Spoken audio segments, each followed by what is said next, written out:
In some ways, it began when I heard her singing. Her voice twinning, mixing with my own. Her voice was like a portrait of her soul, wild as a fire, sharp as shattered glass, sweet and clean as clover. Kvothe shook his head. No, it began at the university. I went to learn magic of the sort they talk about in stories. Magic like Taborlin the Great. I wanted to learn the name of the wind. I wanted fire and lightning. I wanted the answers to 10,000 questions and access to their archives. But what I found at the university was a much different than a story, and I was much dismayed. But I expect that the true beginnings lies in what led me to the university. Unexpected fires at twilight. A man with eyes like ice at the bottom of a well. The smell of blood and burning hair. The Chandrian. He nodded to himself. Yes, I suppose that's where it all begins. This is, in many ways, a story about the Chandrian. Kvothe shook his head as if to free himself from some dark thought. But I suppose I must go even further back than that. If this is to be something resembling my book of deeds, I can spare the time. It will be worth it if I am remembered, if not flatteringly, then at least with some small amount of accuracy. But what would my father say if he heard me telling a story this way? Begin at the beginning. Very well. If we are to have a telling, let's make it a proper one.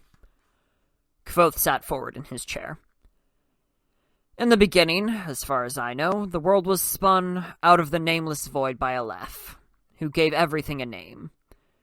Or, depending on the version of the tale, found the names all things already possessed.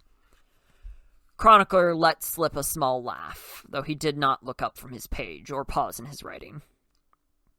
Kvothe continued, smiling himself. I see you laugh. Very well, for simplicity's sake.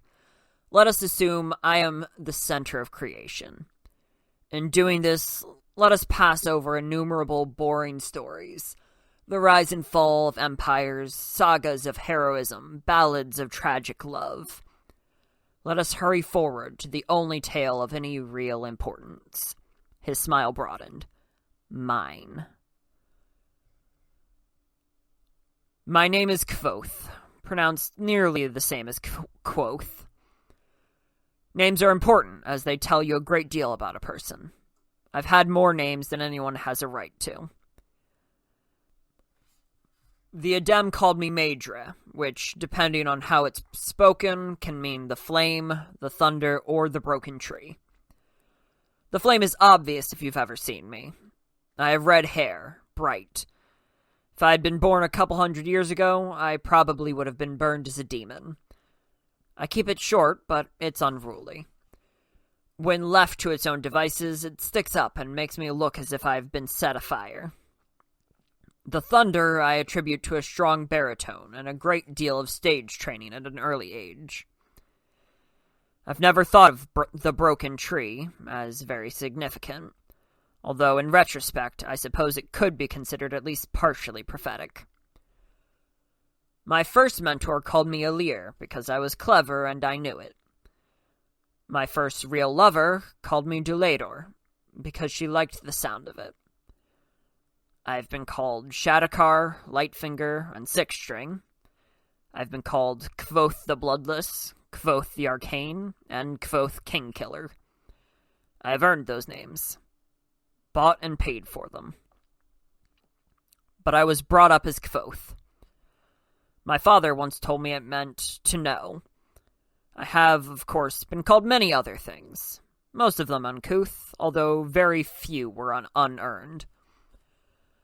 I have stolen princesses back from sleeping Barrow kings.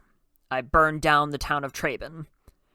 I've spent the night with Felurian and left with both my sanity and my life. I was expelled from the university at a younger age than most people are allowed in. I tread paths by moonlight that others fear to speak of during the day. I have talked to gods, loved women, and written songs that make the minstrels weep. You may have heard of me.